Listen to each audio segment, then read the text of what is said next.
Okay. Okay, great. So welcome everyone. Welcome to our weekly conversation on human-computer interaction and the future of work and well-being.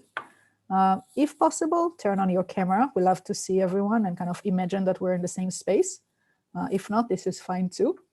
I'd like to thank the organizers. So that will be Andrew Kuhn, who's here with us, Linda Boyle, Rafaela Sadoun, John Lee, and Manfred Selighi, and the National Science Foundation for partially funding this event. So as you already know, the first part of the event will be recorded. I will have a few questions for Michael, and then we'll be happy to take questions from the audience, and Andrew will be monitoring the chat for questions. And after the first 30 minutes or so, we're going to turn off the recording, and we're going to imagine that we're together for a social event and just kind of chat informally. So right now, I'd like to welcome Dr. Michael Muller. Michael works as a research scientist at IBM Research for AI in Cambridge, Massachusetts, and he is recognized by the ACM as Distinguished Scientist, by IBM as a Master Inventor, and is also a member of the CKI Academy. Michael, thank you so much for joining us today. It's always a pleasure to talk to you. Always a pleasure to talk with you, Ori. I'm so happy that we're talking again. This is wonderful. So I could talk to Michael for really hours on so many topics, but today we're going to talk about your recent work on data science. So I know that in recent years, you've been studying the work practices and the collaboration patterns of data scientists. And maybe you can give us some examples of how data scientists collaborate along the data science workflow and also remind us the data science typical workflow. Sure, thank you. I want to do a little, this is either heartfelt or virtue signaling or both. I'm Michael Muller. My pronouns are he, him. My sign name is the letter M pulled down at my beard because I have no hair and I have too much beard. Almost done with the virtue signaling. I'm speaking from the traditional lands of the Wampanoag and Massachusetts people. These are unceded lands. They are still here, and we have a lot of work to do to achieve justice. So I have now said that. Data scientists.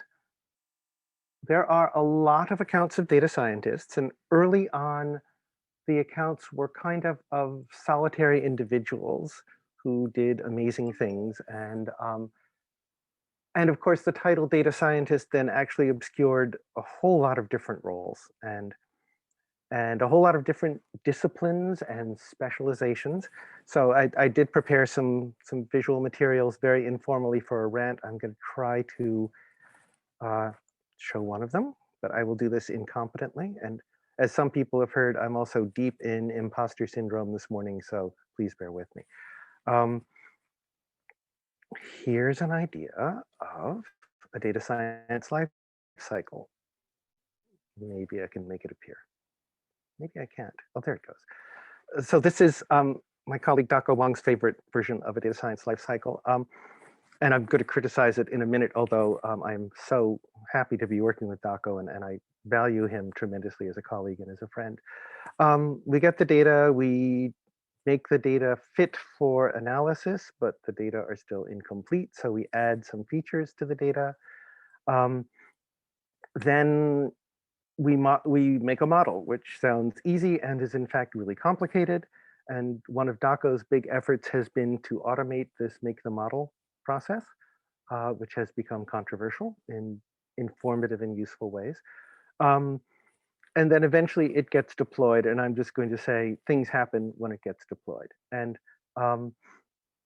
so that's a version of what data science is about. Excuse me, published last year, Amy Zhang and Dako, the same Dako, and I did a paper about what data science teams look like, and they look like a bunch of different people. If you looked at, it is now 4 years old, the 2017 Kaggle survey of data science, there were 14 or 16 different roles that they asked people to identify as, and people did. So, and these roles vary from things like data scientist and researcher, which sounds great, to data miner and data engineers, and what that means really depends upon context. And in our survey, we also discovered a lot about communicators, and of course, because we were doing the survey largely of corporate people, you know, there were managers. Yeah, managers were on those teams too. Can't get away from them. Oh, this is being recorded. I shouldn't have said that. But so it's a very diverse world, and we also looked at what people did at different stages, sort of like these stages. Our stage model was based very much on Daco's work. And so we found that certain disciplines, people in certain roles came in certain ones of these boxes and kind of disappeared from others of them. And tool use varied across the boxes. So like anything else interesting that human beings do, it's complicated and fascinating. And so so that's a beginning. We also found asymmetries.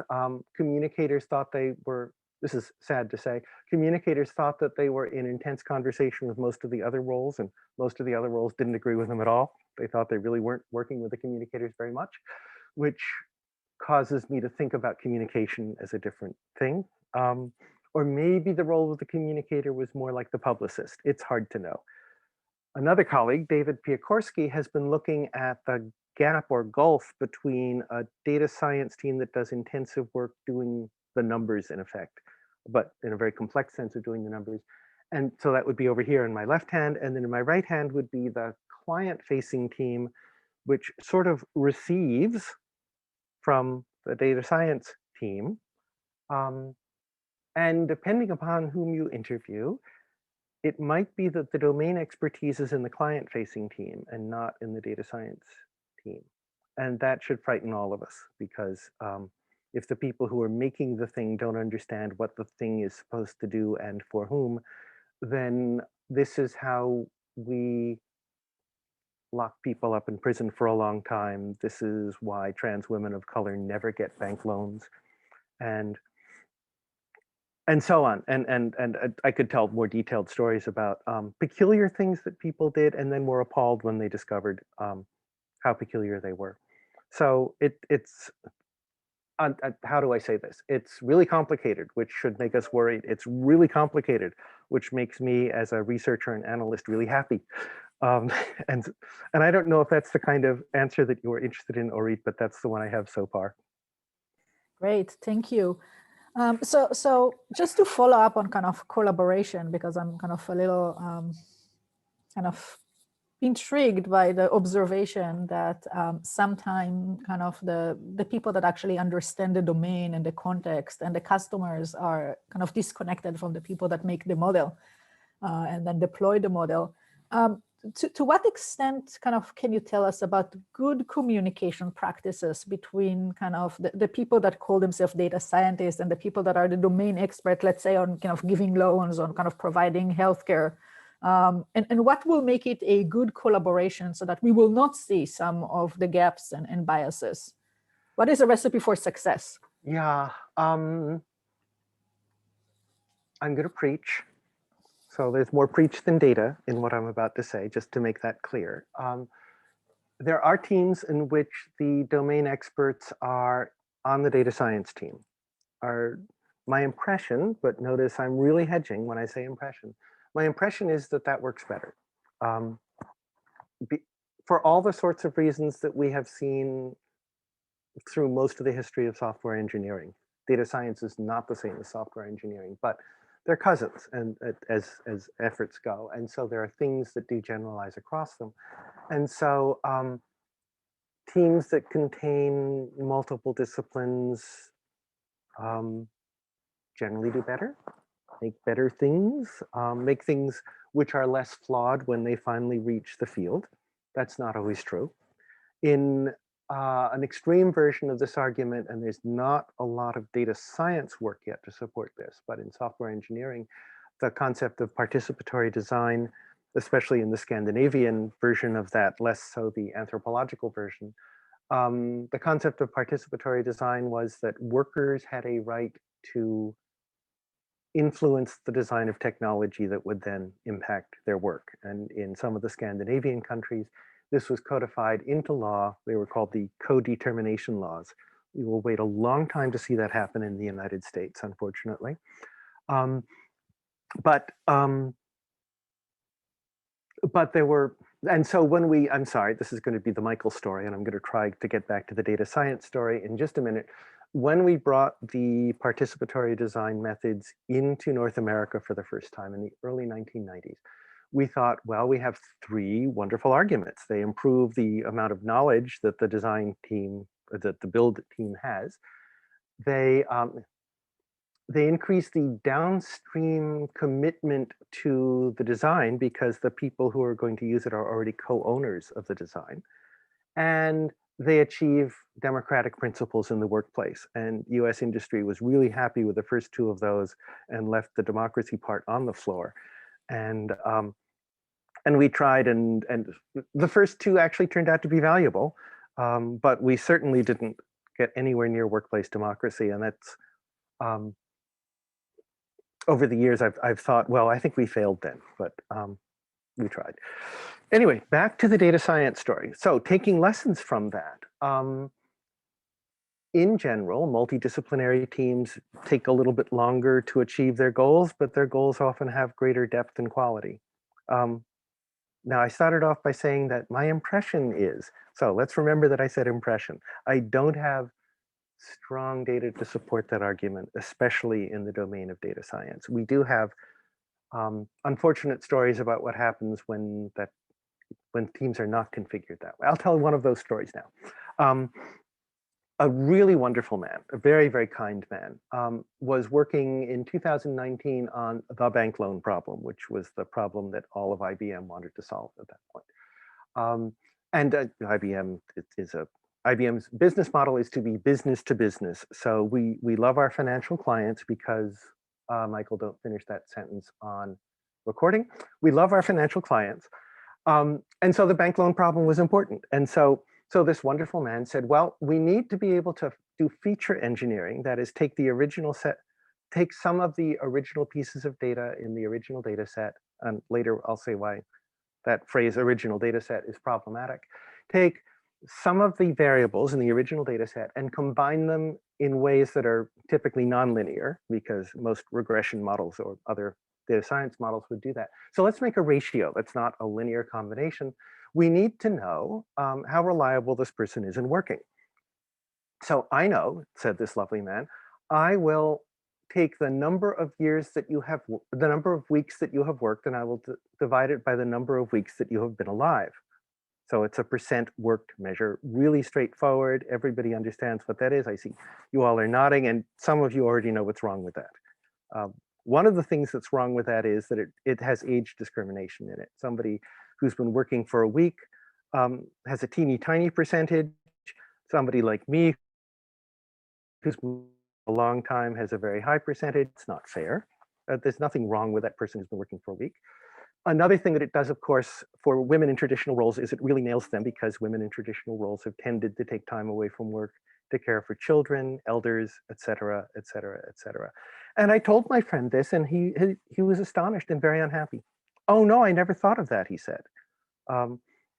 What did he do for a living? He slung numbers in data science teams. And so this man, without, as far as I could tell, a mean bone in his body, was making a doubly biased measure that was going to go into predictions. And I think I persuaded him to do something else, but there's ways of correcting that for the age bias, but not for the gender bias. So what would happen? So women wouldn't get bank loans, young people wouldn't get bank loans. The model would function perfectly well, except for its social impact. So that's why I think more diverse teams with preferably, I think I was tweeting about this just last night. People should be included on the among the people who should be included on the team are the people who might suffer harm from the eventual thing that is deployed. And that's a really hard one to get people to do. And in the case that I used earlier, trans women of color, there's not a whole lot of people who want to come out in that way, and then how many of them really want to spend time with a bunch of nerds like me on a data science team? So that means there's a lot of work to be done to make that work more engaging and more accessible, so that the people who might be harmed by the thing want to join. And I don't think we've solved that yet. And I'm really preaching now. So Ori, please save me from preaching further. No, I think this is great news in a sense to all the young researchers that are sitting on this call, that there is so much important work for them to do next. I think that coming up with methods that will allow users and different voices to participate in an effective way that is effective for both sides in the data science work is critical at this moment. And I think that hearing it from you, hopefully encouraging the many people here that are earlier in their research career to kind of tackle some of these problems and to think about design methodologies that will allow us to bring people together to results in better societal impact. So talking about methodologies, I want to kind of move from teams and collaborations to a different kind of collaboration, and to think about collaboration between people and machines in a sense of where automation fits in to the process of data science and what's the impact of automation on the topics that we just discussed. I want to refer again to my friend Daco, who has Daco joined a team that was working on an IBM planned product called AutoML, Automatic Machine Learning. And like so many of the stories that I'm telling, you know, good intentions go sometimes not quite the way we want them to. The theory of this was there are lots of people, especially small nonprofits, who can't afford to hire somebody who's a specialist in data science, but nonetheless need to do predictive work. In fact, a small arts organization needs to figure out who its audience is now, how that changed from last year, which artists should they book if they are presenters, i.e. the people who own the theater, who own the gallery. And so they need to be able to do those kinds of analyses, not because the analyses will reveal the truth, but because they're good hints and some tools to think with. And so the theory was, well, we'll make an automatic thing. You go, you have your data. I really should get to the part about you have your data soon, but you have your data and you give it to AutoML and you press the AutoML button and it churns and it churns and it churns. And eventually it says, well, we have this model and this model and this model, and it presents some accuracy figures that may or may not be comprehensible. And then it's ready to deploy, and that's lovely. Except when Daco and his team, which included some really, really interesting people from Rensselaer Polytechnic Institute who had a connection with IBM, when they interviewed people both at IBM and at RPI, Rensselaer Polytechnic Institute, the data science workers whom they interviewed said, oh, I know this is coming, and it really is kind of the end of my job, and it makes me really sad, but I'm gonna have to do something with it. Well, but then they also sort of said, and I don't trust it. So Daco's second paper, I think the first author on this was Jamie Drosdel, who is on staff at RPI, and I hope she goes to graduate school because she's going to be terrific. She did an interview study at RPI, and she found out that what people wanted to know was what's inside of this automated thing. How can I control it? How can I tell if it's doing any kind of good? And Daco took that and did a third study in which he asked people, sort of, going back in our conversation now to the notion that there are many, many disciplines in data science and many different job titles. So he asked people in those different job titles, well, which part of the process should be automated and which part should be, and I'm setting up a punchline, and you all know what the punchline is going to be. Everybody else's part should be automated, and my part should be under my control, because that's the important stuff. And I mean, that's true of all of us. Going now in a weird little footnote, Thomas Kuhn gave us the problem in the Structure of Scientific Revolutions in 1970 and 1972, that scientific progress was not continuous, was not incremental, that there were these big jumps and changes in what he called paradigms, a term that's now been horribly misused, and left a lot of problems for people to clean up. And Larry Loudon came along in his Progress and Its Problems later that decade and pointed out that what people like to do typically is to define a region in which there are problems that they can solve and then treat everything outside of that region as axiomatic. And sometimes you can think of this as building up in the sense, back when I called myself a psychologist, I was just going to take biology on faith, and the biologists were going to take chemistry on faith, and the chemists were going to take physics on faith. So each of those disciplines was axiomatic to the others. And the sociologists were ready to take me on faith, and so on. And all of this is a huge oversimplification. But what do you know? It happens in data science too. My part's the interesting part, and the other parts, yeah, could probably be automated. I'm not too worried about them. And so, which of course means, then that the whole automation turnkey story actually was kind of dead. And one of DACO's great business successes was to get executives to sign on to that conclusion as co-authors of the research paper. So I don't know what's going to happen next, but it's going to be interesting as they figure out where, how much, what amount of human control, what kind of transparency into the inner working is useful. Some of this is explainable AI, as the title goes, and some of this probably isn't. Probably some of this is more let me wade into the computations. And so I don't have, I'm telling you sort of what we know this year, and what we know this year is less than what we're going to know next year. So kind of following up on how people view automation, recently I've been doing work with Diana and with Lisa, who works with me at Wellesley, to think about how truck drivers conceive automation. And Yes. we've seen that there is a lot of mistrust in automation. Like, yes, people say that automation will come into our domain, but we do the work. We know how complicated it is. It cannot replace everything we do. So I'm wondering if data science is kind of echo part of this sentiment of, yes, automation could be helpful for that person, for the job that they do, not what I do, and how kind of they see it as a threat versus a promise. I think you're exactly right. There was that kind of fear and loathing that DACO found in his first survey. Yes, I know it's coming, it's going to ruin my life, but I have to learn to adjust to it, people said. I think, let's not do another Michael story. So very, very briefly, in the 1990s, we were supposed to be helping US West to automate its telephone operator service. And this was based on a fiction. And the fiction was the call arrives and my recorded voice says, Michael, what city? And the customer always tells me the city. And then I say, what listing? And the customer always tells me the name of the business of the person they want to find.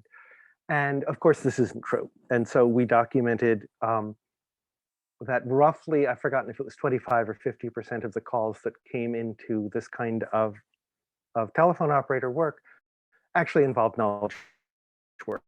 One of my favorite examples was, Michael, what city? And the answer is, my dog ran away.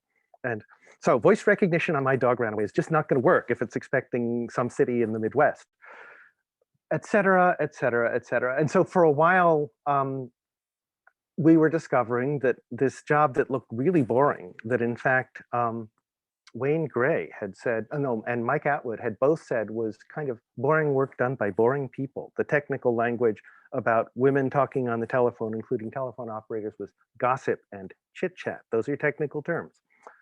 Was this job marked by gender? You bet. But it was a very interesting kind of job, actually, and what people did in it and how they solved problems was fascinating. And so I'm thinking truckers, I'm thinking telephone operators, I'm thinking anywhere we look, I think we'll find that people are doing interesting stuff that is more complicated than we think.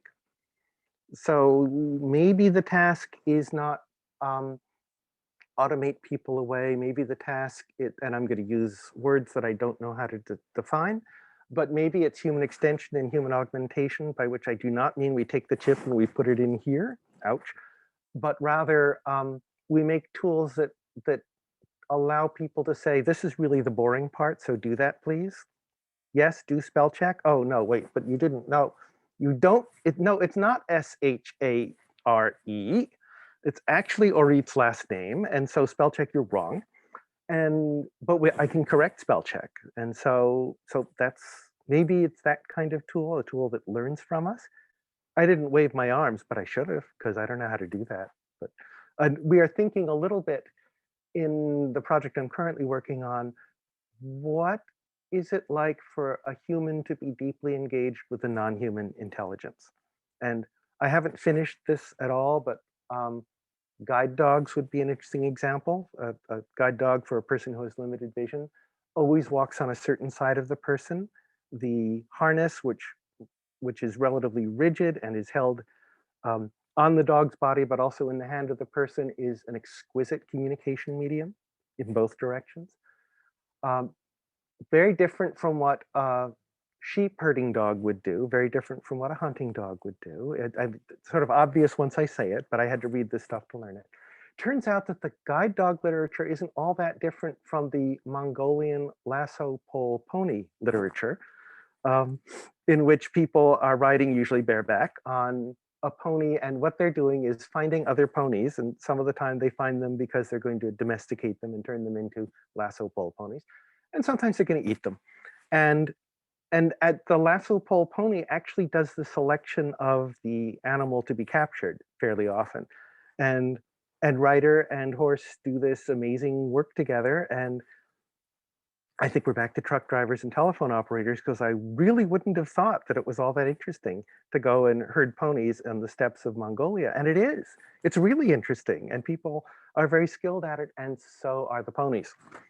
So I think there's something there that we can transfer to how we deal with Wikipedia bots and how we deal with emergency response drones. And I really don't want to think about military drones, but there's that too. So I think this is a really interesting space, and I don't know what happens in it yet, but I think it's interesting. And I think it's probably my job to figure that out in the next year. So I don't know. So I think this is fascinating to think about this kind of human collaboration with a non-human intelligence. And you brought these kind of examples of living non-human intelligence and collaborations that work well. So, but, oh, you hear the addition. Hello, dog. Sorry, 1 second. The non-human intelligence comes in. That was great timing. We were working on that to coordinate. Yes, it's perfect. See, the intelligence is there. So I want to go back to kind of a different kind of collaboration with humans, and to talk about crowdsourcing, because crowdsourcing also is kind of definitely feed into that process of data science. And I know that you have an upcoming Kai paper, right? About ground truth labeling. Yes and no. Okay. Yes, we're talking about that. No, it's not very much about crowdsourcing. Although another colleague, Zara Ashtarab, has been doing a great deal in that space. And so in a very different role has Mikhail Jacobi, whom I think you may know. But what we did in that project, I'll do a high-level version and see if this is going in a useful direction. And if not, we can drop it. The problem here, it's another piece of the data science story. We get a bunch of records, and typically these days, the thing that we try to do is to predict something.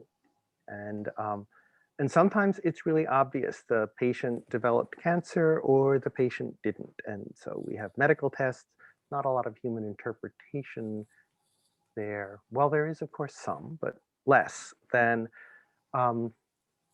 if we're trying to say, say if we're making a robot that talks with people, a sort of a primitive version of Alexa, well then the architect is to determine the user's intent and then to connect that intent with an action, with a computer action, except intent as construed in this model has nothing to do with the human's experience of intention. It's a technical term, and so is action. And so which user statements, utterances, correspond to which intents and therefore need to be mapped onto which actions. And so people have to figure that out, or they can't apply reinforcement learning to make that happen. You'll notice I said reinforcement learning as if I knew what it was. Mark this space because I don't, but I talk with really smart people who do. So how does that happen? And well, so we spent some time on that because we were doing a project that was actually supposed to make this kind of labeling, also called annotation or annotating, more efficient. And we discovered that, well, 3 categories, but this is the sort of thing that one does when one has a huge pile of qualitative data.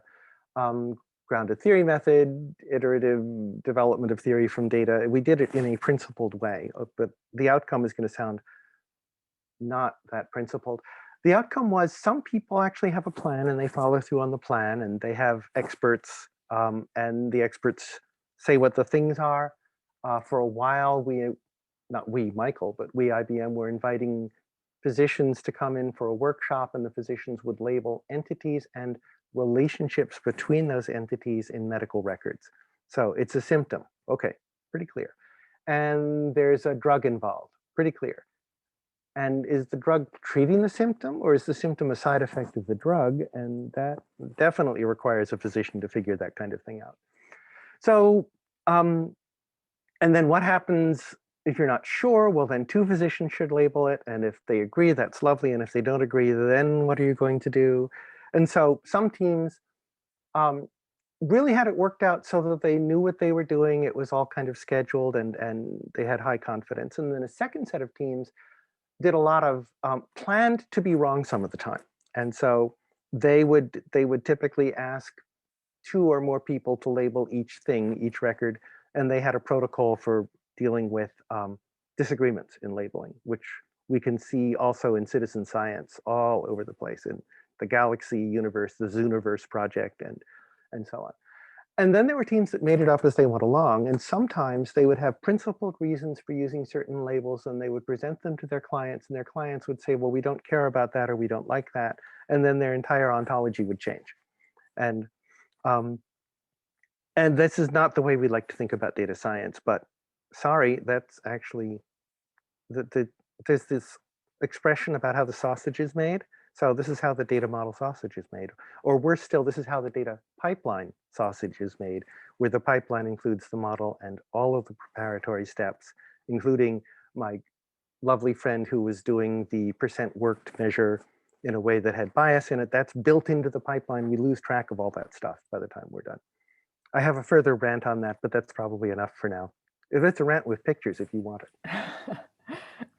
So this is great. I think we're kind of nearly ready to move on to questions, and we have some great questions. I just want to follow up. I mentioned crowdsourcing because I think that the process that you describe is an alternative to other teams that rely solely on crowdsourcing to annotate their data sets. So if you can talk kind of just for a minute about the difference between having experts involved in annotation versus having crowd workers involved in annotations. Thank you. I should have remembered that that was your question, and I'm sorry that I didn't. Some things probably work pretty well for crowdsourced workers. There is a separate discussion about how much should they be paid and who is paying their medical benefits, what medical benefits, and all of those social injustices, especially in the United States. But that's not the topic of today. So I will, as the patent lawyer says, that is included by reference. Please assume that there was a rant there that you didn't have to hear. So if it's visual analysis, is there a dog in the picture? Yeah, there's a dog. Okay.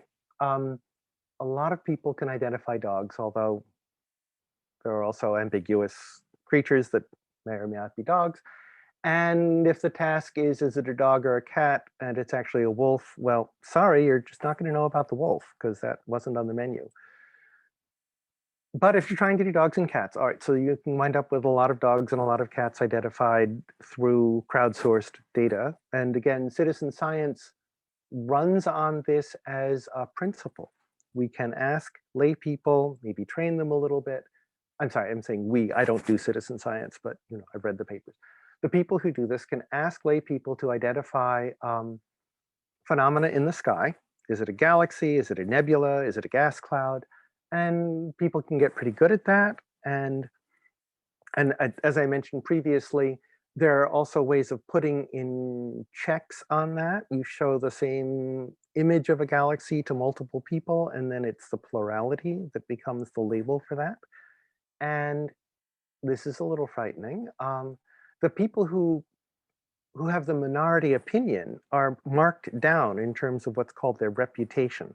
They never see their reputation. Their reputation lives inside of the citizen science software and is used to give them credibility or not credibility. They're still allowed to look at the galaxies because it's pretty cheap to show people galaxies, and people love to be paid in images of galaxies. So it's a very inexpensive project for the people who do citizen science, and good, because we should all be involved in science if we care about it. Full stop, new paragraph. And then there's the physicians that I mentioned before. And if we're trying to predict relationships between drugs, symptoms, side effects, and so on, I do not want to crowdsource that. I'm going to get sick if we do that, you know, and so are all of you, and the people we love. And so in some cases, we do need expert opinions, and that's complicated. It's complicated to find the experts. It's complicated to get their time, because we typically need a whole lot of data, not just a few things, a few records. And then in a commercial sense, it's complicated to pay them because they're experts. And so they can and do command high hourly rates. And I'm not going to comment on the social justice of how much anybody in this meeting is paid, including me. But especially not with a recorder going. So, but there are all those complicating factors. And sometimes we really do need expert judgment. And sometimes, of course, we get the wrong experts. And so now we're back to how should a data science team be composed?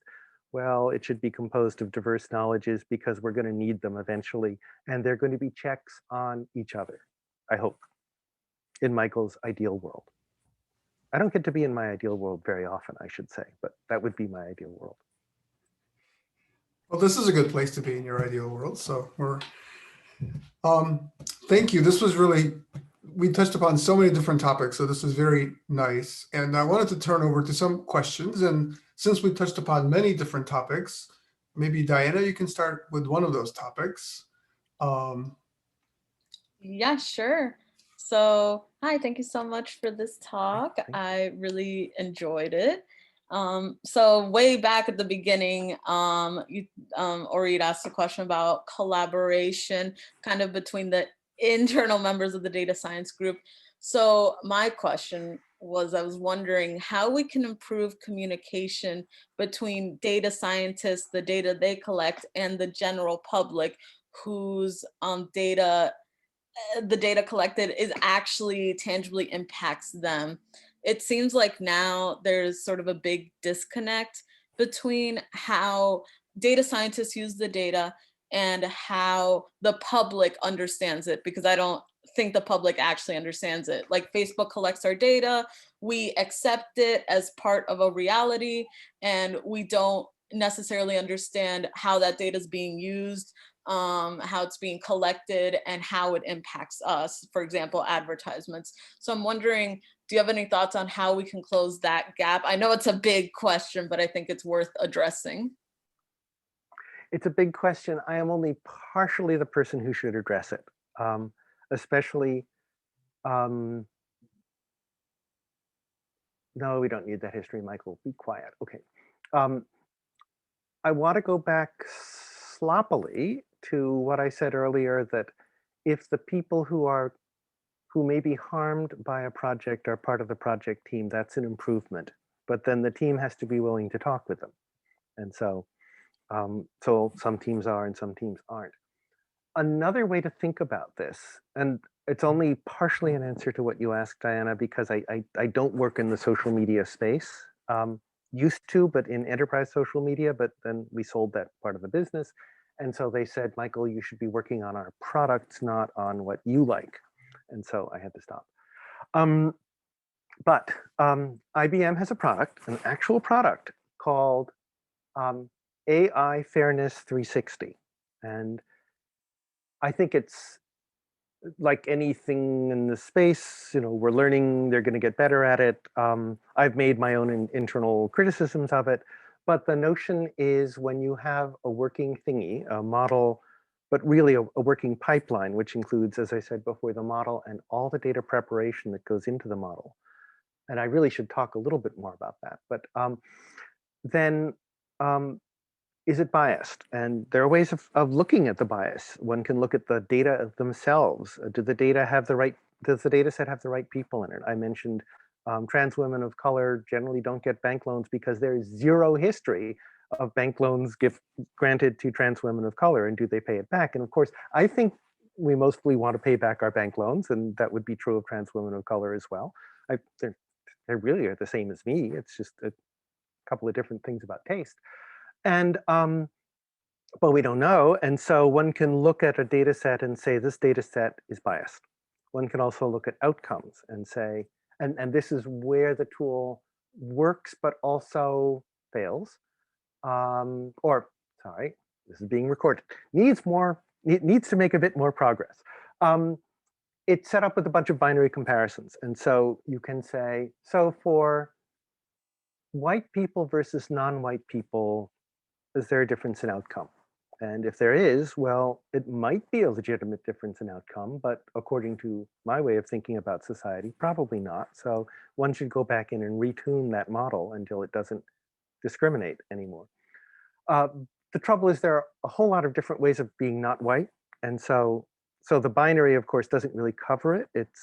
So that binary means, among other things, a model minority is thrown into the not white category, and the very, very oppressed, murdered minorities are thrown into the same category, and a small number of indigenous people are thrown into that category. And we are not going to find out about murdered and missing indigenous women and girls by grouping them together with other races. So there's space to grow. On the other hand, it's a real product, and it really does help people to look for patterns of bias in their data science models and pipelines. So it's a step in the right direction. I'm a loyal IBMer. I said that. I do actually think it's a step in the right direction. And like anything in this rapidly changing space, it could be improved, as could I. So, but that doesn't answer the other part of your question. How do we make these things intelligible to people? And I think maybe the answer is that XAI, explainable AI, possibly isn't the way to do that, because we write those explanations well for people like us. And maybe the answer is helping people to do kind of outcome tests of their own, or finding, I think about Lily Irani's work, finding the right organization to do those outcome tests on behalf of people who are not corporations or corporate clients, who are in fact, the pleasant word would be users, and the unpleasant word would be victims of larger organizations. And as an official IBMer, I probably didn't say victims, but we know that happens sometimes. We know that we are sold to each other by social media services all the time, and we are sold to advertisers. So I don't know. I think outcome-oriented measures, well, which are really measures of tracking harm, and I don't know a whole lot of legal theory, but I'm almost invoking harm the way somebody like Batya Friedman would. There are legally identifiable harms, and they can be measured, and then they can be remediated, or people can be held accountable. And if I'm involved in a product which leads to harms, I should be held accountable too, while we're on the topic, of course. That wasn't really a good answer to your question, but. I don't think anything really is. I think we have to have a lot of answers put together. So Yeah. Thank you. Thank you. So I'll just mention that I think, Nadia, you made roughly this comment as well regarding data and the labor that goes into generating that data. Is that correct?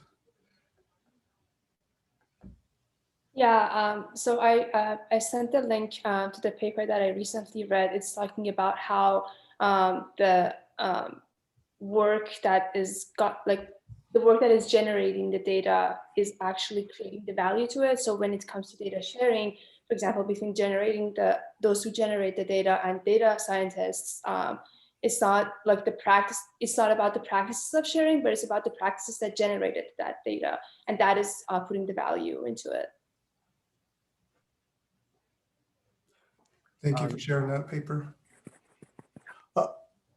And Shadan, you actually wanted to touch upon a slightly different topic that we also covered. So maybe you can bring that back up. Yeah, thanks for the talk, first of all. And actually, yes, you went already kind of through it after I asked the question. It was about the collaboration and the part of my job, which I find significant to be automated.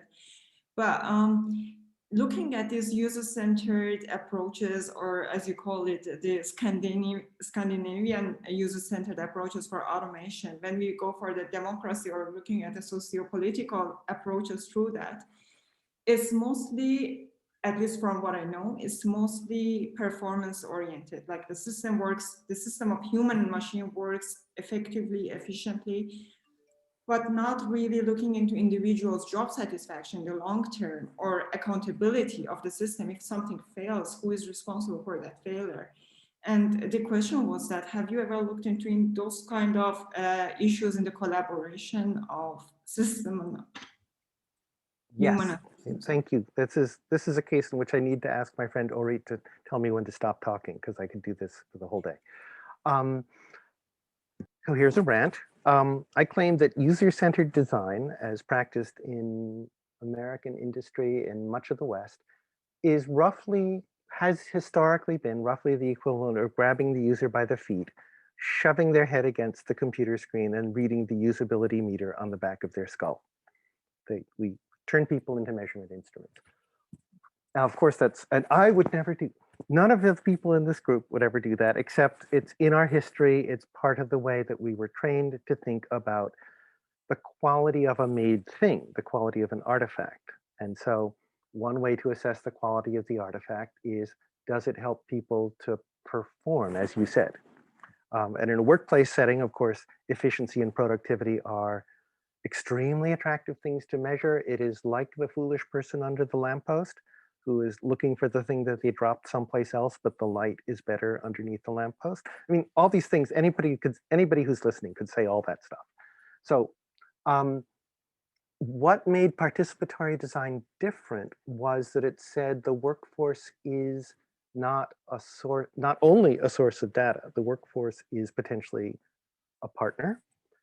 In the strong version, roughly 1987, the collective resource approach of Ayn and Kuhn, the workforce was part of class struggle. The workforce represented the proletariat. There was the management, the forces of the bourgeoisie. And the question was, how would the proletariat have influence over decisions that was going to affect their working life?